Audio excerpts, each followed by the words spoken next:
Jakarta, pukul 2 dini hari. Angga, sopir taksi, melintas di terowongan Kasablanka. Udara terasa dingin, padahal mesin mobil masih panas. Dari radio mati, terdengar suara wanita berbisik lirih. Ia menoleh ke belakang, kosong. Tidak ada siapa-siapa.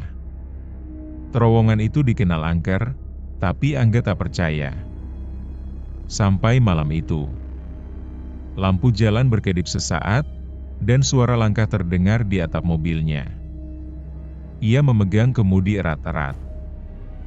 Dadanya berdebar. Sesuatu, atau seseorang, sedang mengamatinya dari dalam bayang.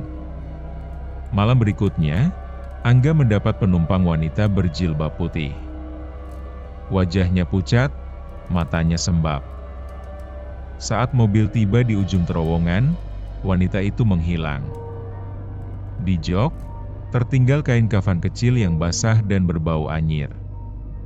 Angga menoleh, mencoba meyakinkan diri bahwa ini halusinasi.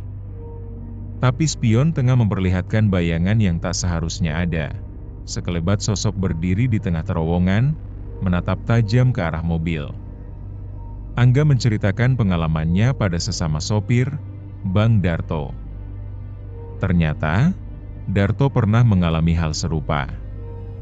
Ia menyebut nama-nama korban kecelakaan misterius di terowongan itu. Katanya, arwah mereka masih mencari keadilan. Darto menunjukkan koran lama dengan gambar mobil hangus dan tubuh-tubuh gosong. Mata Angga menatap lekat. Salah satu wajah di foto itu mirip penumpangnya. Angga menyelidiki berita-berita lama. Ia ke perpustakaan, mencari artikel yang terlupakan. Ia menemukan kecelakaan tahun 1998. Mobil terbakar di dalam terowongan, penumpangnya wanita, semuanya tewas. Tapi kasus itu menghilang dari media. Tak ada laporan polisi. Beberapa artikel diarsipkan tanpa nama. Angga menyalin semua data, menyimpannya diam-diam. Setiap lewat terowongan, Angga mendengar tangisan samar dari dinding. Kadang terdengar nama-nama dipanggil, Rina, Fitri, Santi. Suara itu menyayat hati, seperti dari dalam tanah. Ia mencatat nama-nama itu, mencocokkannya dengan korban kecelakaan. Nama-nama itu tidak muncul bersamaan di berita. Kadang suara itu berubah menjadi jeritan. Kadang memohon, menyebut nama Angga. Angga mulai bermimpi. Dalam mimpi, ia berada di terowongan gelap, dan para wanita itu menatapnya dari kejauhan. "Bantu kami," ucap mereka bersamaan. Ia terbangun dengan peluh dingin dan bau asap. Dalam mimpi terakhir, salah satu dari mereka menyentuh bahunya dan berkata, "Kau yang melihat kami, hanya kau." Sejak itu, Angga merasa diawasi. Angga menemui Pak Slamet, penjaga makam tua yang paham soal gaib. Jiwanya terjebak. Mereka mati tak wajar. Harus ada yang buka jalan, katanya. Tapi membuka jalan butuh tumbal. Kalau kau lanjut, nyawamu jadi jembatan. Angga ragu, tapi merasa bertanggung jawab. Pak Slamet memberinya bunga kantil, dupa, dan tali merah.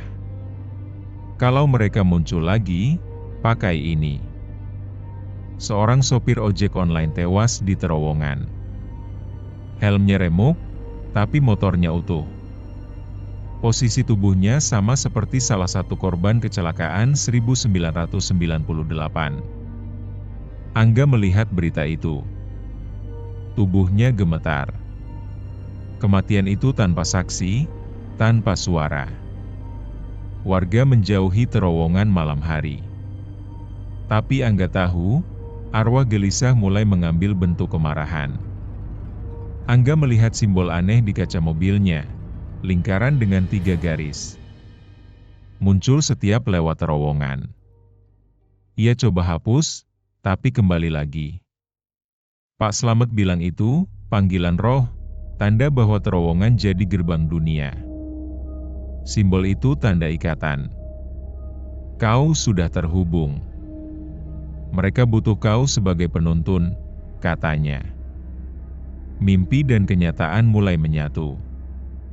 Angga mendatangi rumah keluarga korban, Ibu Rina.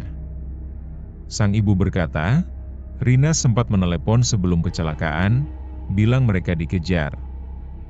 Polisi tak pernah selidiki. Angga menunjukkan foto dan berita lama. Sang ibu menangis. Kamu lihat mereka? Tanyanya. Ia menyerahkan bros kecil milik Rina. Kalau kamu ingin bantu, bawa ini ke tempat terakhir mereka. Angga mencari rekaman CCTV lama. Seorang teknisi tua memberi salinan usang. Dalam video, mobil korban berhenti, lalu dikepung dua kendaraan gelap. Kamera mati. Gambar terakhir, seseorang keluar dari mobil dan berlari, mungkin Rina. Tapi jasadnya tak pernah ditemukan. Teknisi berkata rekaman ini pernah diminta orang berseragam. Malam itu, Angga bertemu sosok pria berjas hitam di terowongan. Wajahnya pucat, matanya kosong. Pria itu berbisik, "Kau terlalu jauh," lalu menghilang. Sejak itu, Angga mulai batuk darah. Tubuhnya melemah. Pak Slamet memperingatkan, arwah bisa menariknya ke sisi mereka. Tapi Angga tak mundur. Ia harus menuntaskan semuanya. Pak Slamet dan Angga melakukan ritual di ujung terowongan. Sesajen, nama-nama korban dibacakan. Suara angin berputar, jeritan terdengar dari tanah. Kabut tebal turun, bayangan tubuh-tubuh wanita muncul. Kami menunggu, bisik mereka. Angga menabur bunga kantil, menyebut satu persatu nama. Saat nama terakhir disebut, tanah berguncang. Darah menetes dari hidungnya. Angga berkendara sekali lagi lewat terowongan, memutar lagu doa. Di kursi belakang, siluet tiga wanita duduk diam. Ia tidak menoleh. Saat keluar dari terowongan, mereka menghilang. Tak ada kain kafan, hanya bau bunga melati tersisa. Angga menghentikan mobil. Untuk pertama kalinya, terowongan terasa seperti jalan biasa. Ia menatap spion. Senyuman samar terlihat di cermin. Seminggu kemudian, suasana terowongan berubah. Lebih terang, lebih sunyi.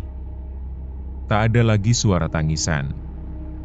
Tapi Angga tahu, terowongan itu hanya diam bukan lupa.